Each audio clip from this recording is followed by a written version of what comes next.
ये वीडियो है पालघर के नाला सोपारा की। यहाँ पर कुछ लोग एक डॉग को डंडों से मार रहे थे और उसे परेशान कर रहे थे। वहीं पे जब कुछ लोगों ने इस डॉग की मदद करने की कोशिश की, these people allegedly attacked them.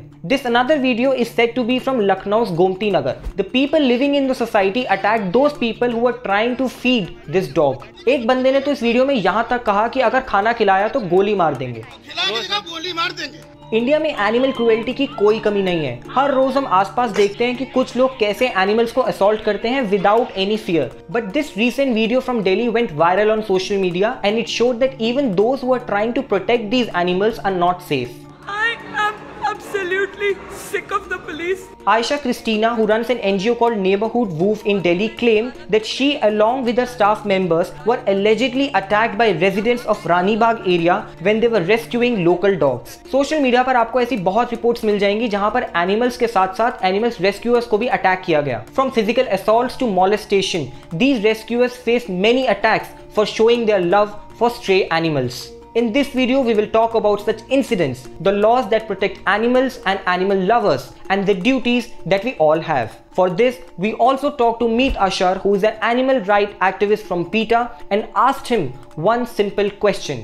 Is it difficult to be an animal rights activist in India? जो एनिमल्स की केयर करते हैं, अगर वो किसी एरिया में जाते हैं जहां लोगों को जानवर पसंद नहीं है या जो भी रीजन है उनका अपना, जिस कारण से कॉन्फ्लिक्ट हो रहा है हमारे एनजीओ से या किसी और एनजीओ से, जब लोग जाते हैं डॉग्स को पिकअप करने, तो लोग उठाने में तो मदद कर देते हैं, मतलब जैसे कोई इशू नहीं करता है, ले जाने देते हैं। पर जब डॉग्स को वापस छोड़ने की बारी आती है उसी एरिया में, तब लोग काफी दिक्कत करते हैं, मारने पे आ जाते हैं। There is no law which prevents you from feeding a stray animal anywhere responsibly. In fact, Delhi High Court in 2009 ordered that in colonies with RWAs, such animals can be fed at suitable sites. और यही नहीं, इस order में ये भी कहा गया कि जो लोग एनिमल्स को फीड कर रहे हैं उन सबका प्रोटेक्शन पुलिस इंश्योर करेगी। Looking after these animals are not just our right but also our constitutional duty. Article 51AG of Indian Constitution says that it shall be the duty of every citizen of India to protect and improve the natural environment including forests, lakes, rivers and wildlife and to have compassion for living creatures. लेकिन इसके बावजूद खुद help करना तो छोड़िए, जो लोग इन animals को हेल्प करना चाहते हैं उनको भी हेल्प करने नहीं दिया जाता।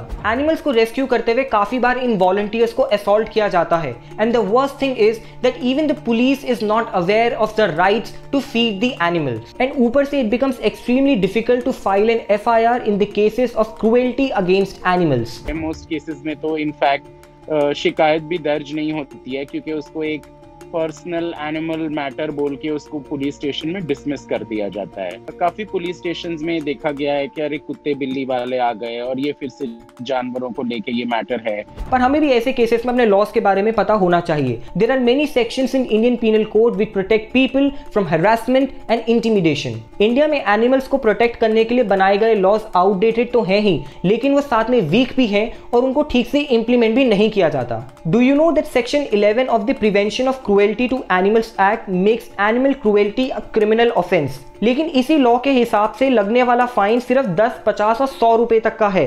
The person is also punishable with imprisonment in such cases, but it is very easy to get a bail after committing an offense. Other than this, sections 428 and 429 of Indian Penal Code make it illegal to maim or cause injury to any animal. Under these sections, even an FIR can be filed. But sections charged in most animal cruelty cases are bailable in nature. Take this case of two medicos who had flung a dog off a building and also made a video of it. They were easily granted bail. And there are many such cases. जब ऐसे ही example set होंगे तो street animals को कैसे protect किया जाएगा? This lockdown has been very difficult for stray animals. These animals have lost their human friends who used to feed them daily. In cases में we need to help these animals and we need to cooperate with animal lovers. If you are feeding a stray animal, it is very important for you to understand your moral responsibilities. Please feed these animals away from someone's home and children. Maintain proper hygiene practices and pick up the leftover food after feeding. कहीं पे भी किसी भी animal को वो feed कर सकते हैं, बस यही है कि बेसिक हेल्थ, हाइजीन और सैनिटेशन का ख्याल रखना जरूरी है।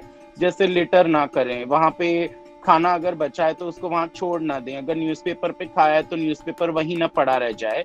ये सारी चीजों का ख्याल रखना वो फीडर की रिस्पॉन्सिबिलिटी है, मॉरल रिस्पॉन्सिबिलिटी है मैं कहूँगा।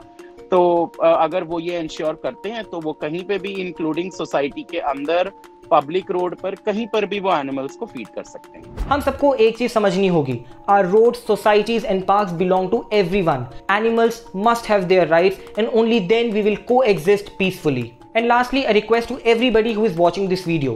It is okay if you don't want to feed a stray animal, but at least don't stop others from doing it. In case of any nuisance, talk to the rescuers, take help from the police, but do not take laws in your hand. उससे उम्मीद ये दिख रही है और changes बेशक आ रहे हैं, पहले से सिचुएशन काफी बेहतर है, अभी भी बहुत गुंजाइश है चीजों को बदलने की और सुधरने की एनिमल एक्टिविस्ट के नजरिए से। If you like this video, do not forget to drop in a like and subscribe to India Times.